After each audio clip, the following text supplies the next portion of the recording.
Botox, More Than a Cosmetic Procedure by Erin Bowers.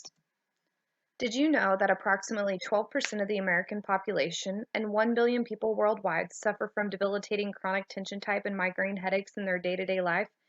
Headaches are proven to lower a person's quality of life and cause them to face indirect costs such as missed days at work, money spent at healthcare facilities, and lost time with loved ones. Botox, though, has the ability to provide patients relief from musculoskeletal conditions by altering muscle function through a process of denervation. Botox can reduce headache days, and it's always a cost-effective form of treatment. It only requires a few injections a couple times a year to reach therapeutic results, and only has a few minor side effects such as pain, swelling, and bruising at the injection site, with a temporary droopy eyelid at the worst.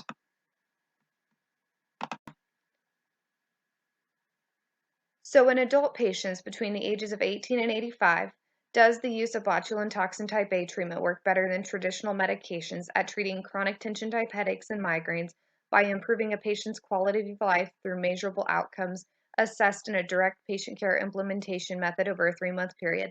That's what we're going to find out.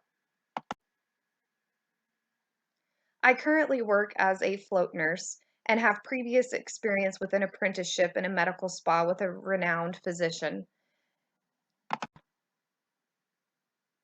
Due to the vast patient population that seeks care at this certain pain clinic, and working alongside a collaborating provider that has over 10 years of experience in this field, it increases the expertise of this study. Also, the second provider involved in the pain clinic allowed for a complex comparison of patient data results. The purpose of the project was to expand upon the current treatment protocols for migraine disorders to bring medicinal Botox administration therapy into the first-line treatment options to increase a patient's quality of life and decrease their occurrence of tension type and migraine headaches. The goal was directed at improving patient outcomes, the satisfaction, decreasing perceived pain levels, decreasing the use of pain medications, and increasing a patient's self-confidence and decreasing depression caused by their altered life.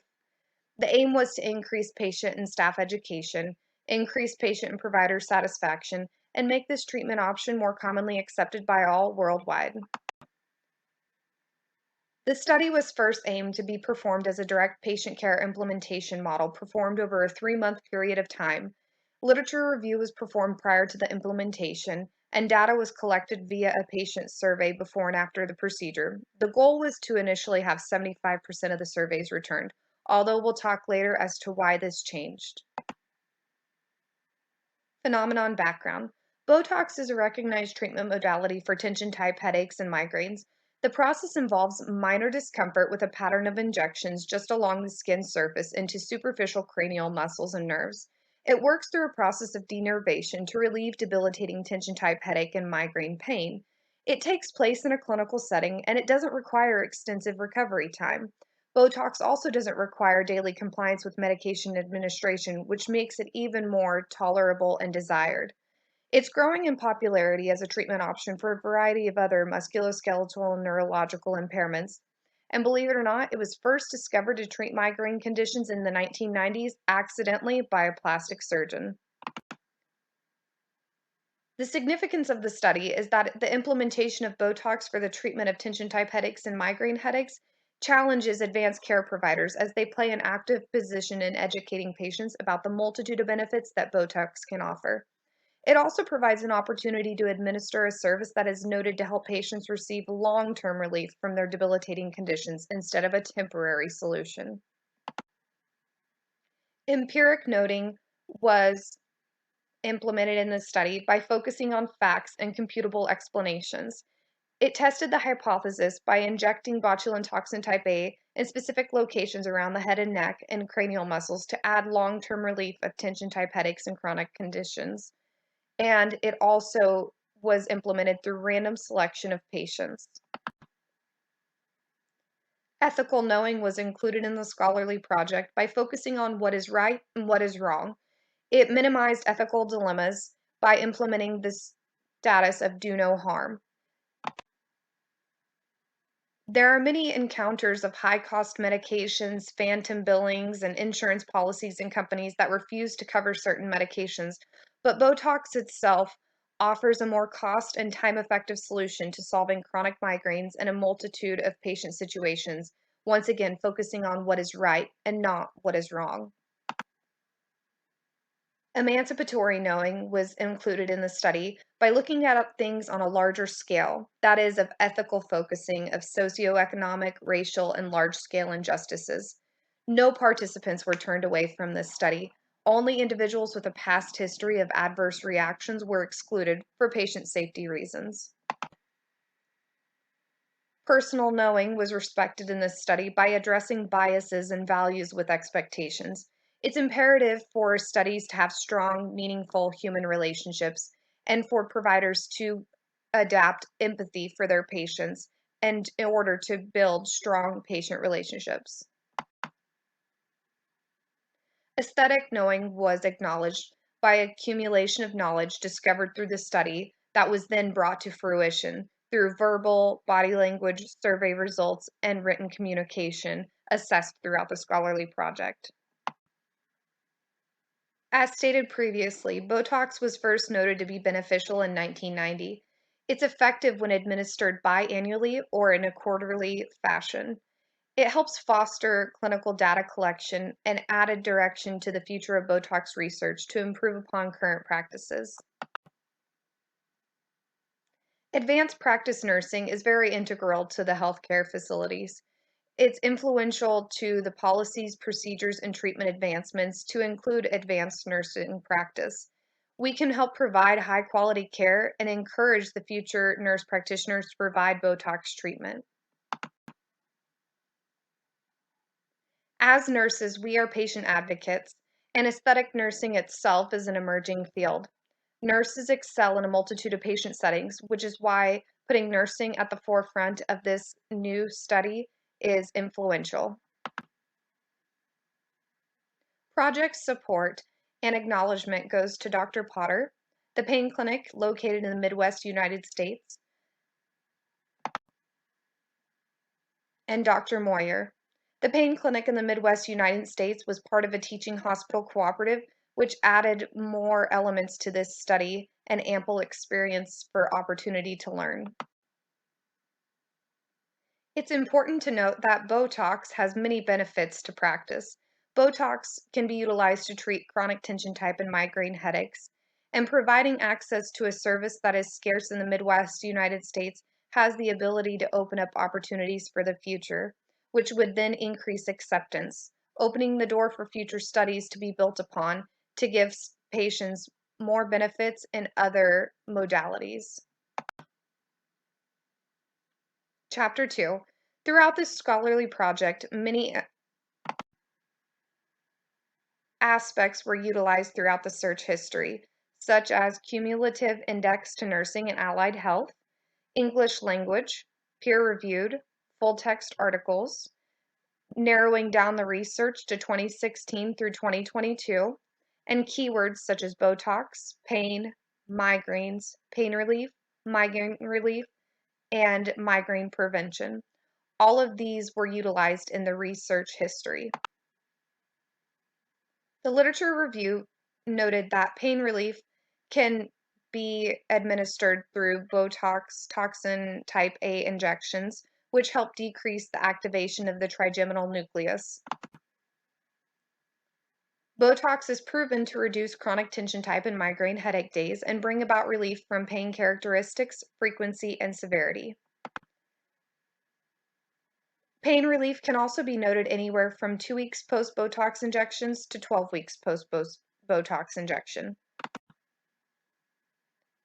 Medications such as naproxen, Tylenol, ibuprofen, sumatriptan, and caffeine are overused in patients with chronic tension type and migraine headaches with little to no relief of symptoms, but Botox gives a maintained and sustained pain relief response. Many patients are unresponsive to previous treatment modalities, such as oral prophylactics. These are the most common. Most people use it because they're affordable, they're easy to use, and the effectiveness of the use provides them temporary relief. Other patients use oral neuralgia medications and needling. But it's important to note that two-thirds of patients overuse acute pain relief medications and one-third of patients fail to respond to 3 or more oral therapies prior to initiation of Botox therapy. Many patients say that they're hesitant to use Botox due to superficial viewing of Botox as a whole. Other patients question using Botox for cost effectiveness. Most people struggle to afford basic health care. They think Botox is just purely too expensive, but in reality, it's pretty cost effective. It helps cut down on oral medication intake, it cuts down on missed days from work, it can improve a patient's quality of life, and it can be discontinued in the future with beneficial cyclic use. It's important to know that this literature review was free of misconduct, all subjects were protected, it was done in an ethical manner, and the patient population was of realistic size. And some of the studies even presented large patient population sizes with randomization and no skewing of results, giving accurate study results. While there were very good studies implemented in the literature review, there were a few weaknesses. Not all the studies had the diversity that the big studies had. Some had small sample sizes. Not all the studies were completely randomized, and a couple of the studies lost patients to follow up. It's also important to note that there were some literary gaps. Some of the cost effectiveness of Botox injections were not compared individually to oral neuralgia medications, needling, and other injections of the pharmaceutical derivatives. Some of the studies also did not note how botulinum toxin type A therapy compares to oral neuralgia medicines, needling, and injections derivatives on an independent basis. Some of the studies also lacked assessment and explanation of what prophylactic pharmaceutical injection treatments had not worked prior, leading readers to wonder. Some of the studies were limited because they were short term. Longitudinal studies obviously provide more information. Some of them also lack generalization. They only were performed in one country, one district, or one facility. And some of them talked about the Botox stigmas. It's for the rich, it's superficial, limiting their research. The concepts and definitions focused on throughout this study were tension type headaches, migraine, and quality of life, pain around the head and scalp, pain higher of chronic and debilitating, closely associated with symptoms of nausea, light sensitivity, and visual disturbances, and the degree to which a person or group is healthy, comfortable, and able to enjoy their activities of daily living. Roy's adaptation model was utilized in the theoretical framework as it's used to promote a level of obtainable adaptation for individual patients or groups of patients in order to advance their wellness, quality of life, and afford them the ability to die with dignity. While I didn't focus on the end of life dignity, my main focus was on providing holistic patient care, encouraging wellness, quality of life, and affording patients the ability to have these attainable to them. As stated previously, there were some unforeseen circumstances, and the scholarly project had to be altered from a direct patient care study to a retrospective chart review. With that being said, the surveys were not handed out and assessed before and after the study.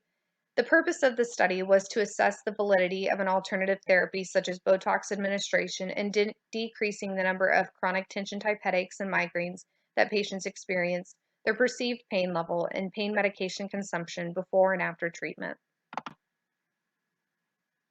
Due to the retrospective nature of the study, I did not have to contact or recruit participants via phone call, letters, emails, or flyers. I also had the benefit of the study having the benefit of investigating the ongoing efficacy, adverse effects, and outcome measurements. And it's good to know that all patients were safeguarded with the way that the study was organized. The inclusion criteria that was followed throughout the study is that the patients were found from a pain clinic in the Midwest United States. There were 106 patients that were sought out. They had to be between the ages of 18 and 85.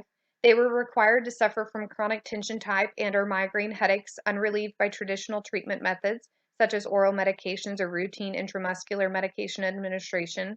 They had to attend the pain clinic for cyclic treatment with botulinum toxin type A. They had to be seeking Botox administration for tension type and migraine headache relief. And both females, males, and everybody of all racial and ethnic backgrounds were allowed to be included in the study. The exclusion criteria that was followed throughout the study is that persons seeking Botox solely for superficial means were excluded. If they had a known allergy to Botox or they were not between the ages of 18 or 85, they were also excluded. And any vulnerable populations that couldn't give consent themselves were not included. And anybody else that had any sort of counterindicating musculoskeletal condition was excluded for patient safety purposes. Step 1. Participants of the Midwest Pain Clinic were not engaged and no patient identifiers were abstracted from the EMRs for the purpose of this project. It's a retrospective chart review. After the IRB approval was obtained from the Midwest Pain Clinic and Maryville University, the data collection process began. The pain clinic supervisor, along with the medical records department supervisor, provided me with access to the former patient EMRs that had sought treatment with botulinum toxin type A in the past for chronic tension type and migraine headaches. The access was only obtainable on the hospital premises in the medical records department during the data collection period. I reviewed each EMR to determine if the inclusion criteria had been met. I then reviewed each EMR to determine if any exclusion criteria was noted. If so, the EMR was closed and no data was retrieved. Each EMR was given a numerical reference and assigned a number 1 through 106 on the data collection sheet in Excel. The minimum necessary data was abstracted and placed in the data collection sheet to achieve the project goal. The data collection process was stopped once I reviewed the necessary EMRs. And at the completion of the data collection, I turned in my access to the EMR system to the medical records department, and my access to the system was no longer granted. In the retrospective study, I focused on quota sampling. I looked at the patient age, pain level, pre and post treatment, the number of headache days, and consumption of pain medication pre and post treatment. The initial analysis plan was to run a Mann-Whitney and a z-test. The Mann-Whitney would assess the patient's pain level at their first visit and subtract it from their pain level at their last visit, and the z-test looked to assess pain medication consumption pre and post treatment. The main resources in the study were the electronic medical records system, which is Meditech, my personal computer, and the medical records department space. The budget was not necessary due to the retrospective nature. I did not encounter any costs, and the timeline it was first hypothesized would only take a month to complete, but it took much less time than first hypothesized. All data derived from the EMR system was placed in an Excel data sheet. The access was granted to the Meditech EMR system by the medical records personnel, and it was all completed by one individual, myself. I completed the data collection in one day. I researched EMRs over the last 5 years using keywords such as Botox, tension type, migraine, and headache. Following the completion of the data collection, my access to the EMR system was terminated. The research was reliable and valid, for it proved it's beneficial and cost-effective to administer botulinum toxin type A in a cyclic fashion. It was also beneficial to prevent future headaches, reduce severity, and reduce frequency in this study. I also followed the inclusion and exclusion criteria clearly laid out in the chapters above.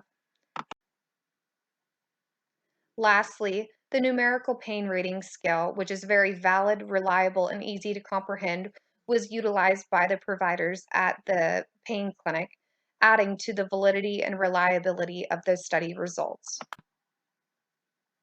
The data derived is very dependable as it comes from the same EMR system. It was all formatted by the same two providers, making it easy to interpret, and there was an identical pain clinic template, making the data easy to implement. And only 29 charts met the inclusion criteria. While the adequacy was not ideal, as the initial hypothesized size was 106 charts, the quality of the results were quite high. IRB approval was obtained from Maryville University. It was approved by the pain clinic, and IRB approval was obtained from the pain clinic and the hospital as a whole. It's important to know that no patient health risk factors were at fault with the retrospective setting, and there was only a minor legal risk factor due to upholding HIPAA. As you can see from the image below, all 29 charts revealed a decrease in perceived pain level from pre-treatment to post-treatment. And as you can see from this image, 26 of the 29 patients reported a reduction in pain medication consumption after cyclic treatment with Botox. Like any study, there were barriers and limitations that were noted. Overall, the patient population was quite small, and it was a retrospective study. It's also important to note that only one pain clinic was assessed, and it is located in the Midwest United States. This rural location limits the ethnic and cultural diversity as a whole. Also, two people were excluded due to the exclusion criteria. In other words, they didn't meet the age requirements. And three people didn't report a decrease in pain medications. One has to wonder, was it just a misunderstanding? If they thought that they didn't decrease every single medication, was it unsuccessful? Overall, it's important to note that the hypothesis was validated with the data results. And in fact, Botox is successful at reducing perceived pain levels pre to post treatment and pain medication intake pre to post treatment. Moving forward, future studies need to be performed in a more diverse setting. Healthcare also needs to promote the future financial gains associated with Botox treatment. I'm advocating that Botox should be viewed as a preventative medicine, adding to the holistic medical views that we are adapting worldwide, and also working towards helping reduce the opioid crisis that is crippling our nation. Thank you.